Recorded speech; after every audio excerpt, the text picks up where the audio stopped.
6'7", jersey number 24 ng LA Lakers. Isa sa mga basketball superstar ngayon sa buong mundo, si Kobe Bryant.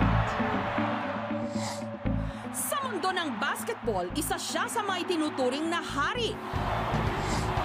Itong beses naging MVP o Most Valuable Player ng NBA o ng National Basketball Association sa Amerika. 5 beses ding nagkampiyon ang kanilang koponang LA Lakers. 13 beses naman siyang napabilang sa NBA All-Star Game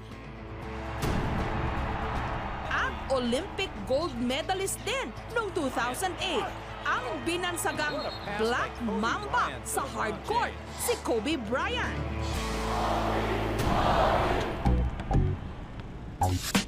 Sa isang bansang lokong-loko pa rin sa basketball, hindi na nakapagtatakang maraming Pilipino ang humahanga sa kanya.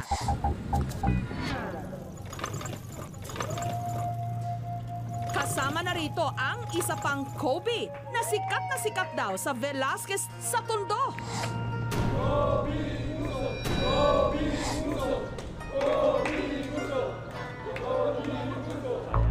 Ang 23 anyos na si Chris, alias Kobe Nguso.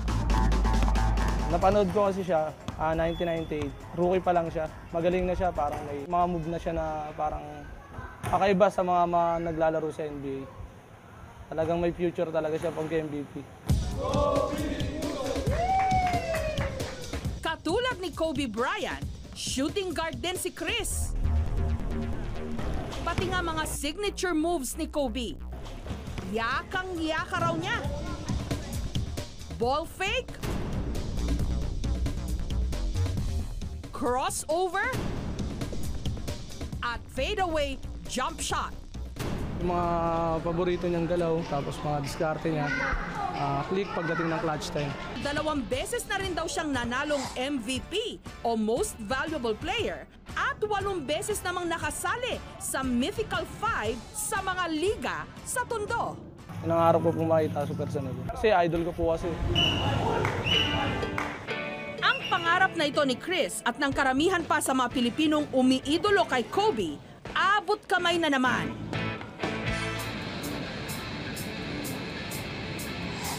Dahil sa ika-4 na pagkakataon, nito lamang Martes.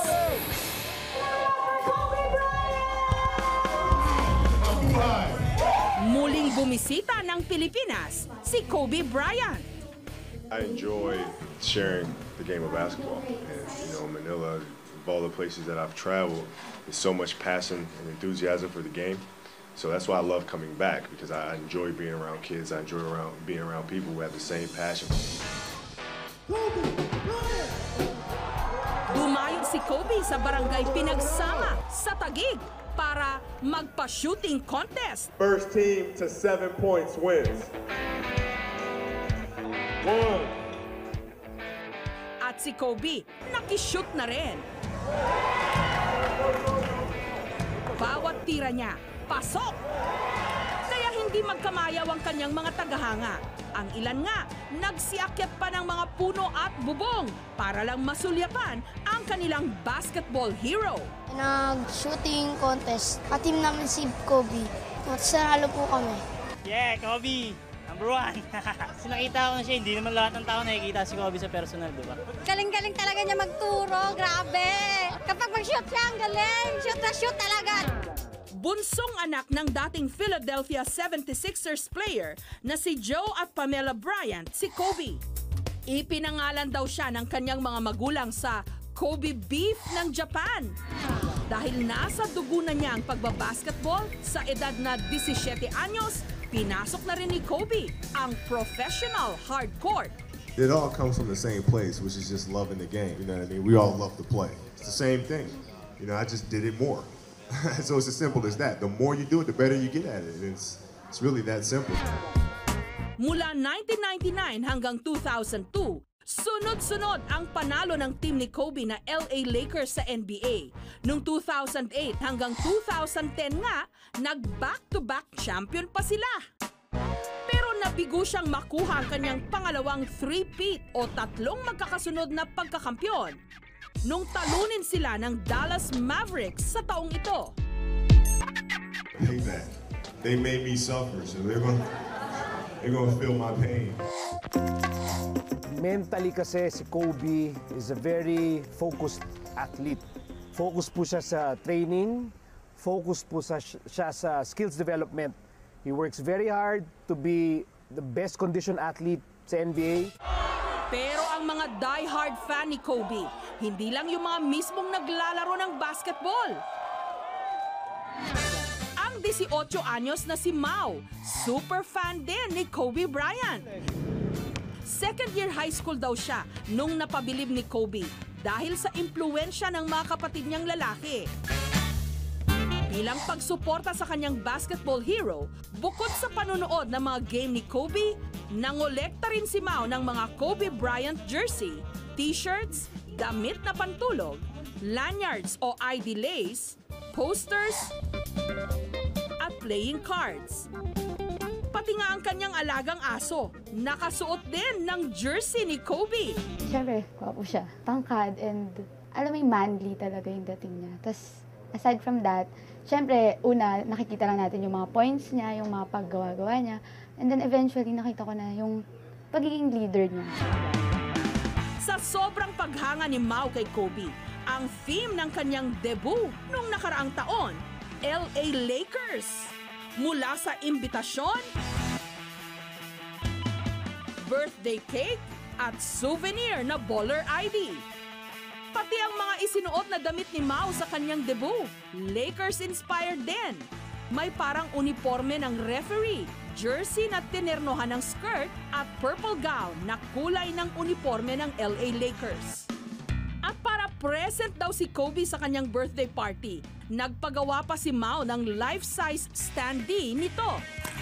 Umabot nga raw ng 150,000 pesos ang lahat ng kanyang nagastos.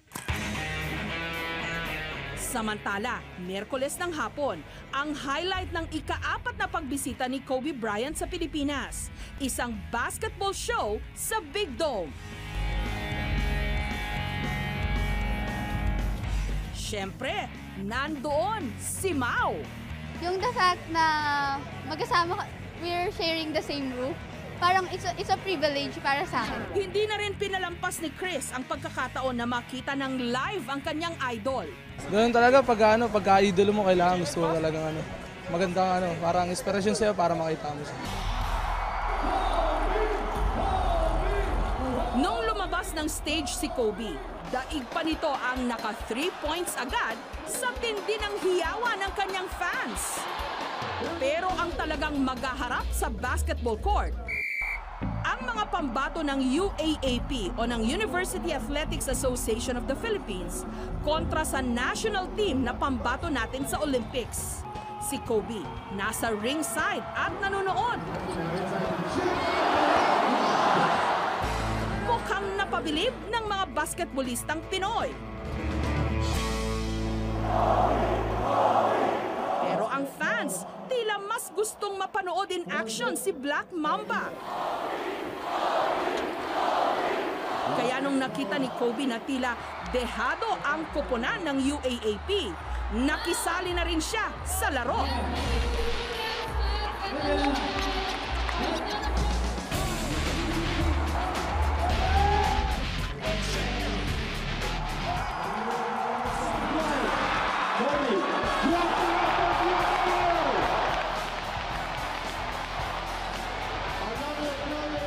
Agad naka-rebound ang UAAP team dahil sa mga pasiklab ni Kobe. Post-up plays, assist, pagdadunk, at defense.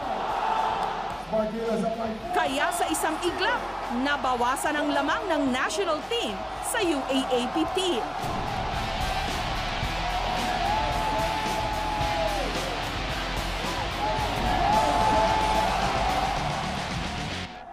Pero dahil kapos na sa oras, hindi na nakahabol pa ang UAAP team. At ang nagwagi ang national team sa score na 45-41. playing against him was amazing. Really overwhelming playing against him. Tutuwa ako, nakamayan ko pa siya. Pero ang tunay na panalo nung gabing yon, ang libo-libong fans ni Kobe. Maging masaya ako. Galing ni Idol eh. Siguro gan talaga, hindi natin alam, baka sinadya niya talagang para naman ang mangyayari, makita na magagaling talaga yung mga Filipino. Dahil sa kanyang galing sa basketball, talagang one of a kind si Kobe Bryant. Pero nakakatuwang isipin na mismo ang basketball superstar napahanga rin natin. Patunay na kahit hindi tayo lahi ng mga matatangkad, kayang-kaya pa ring tingalain ang angkin nating galing.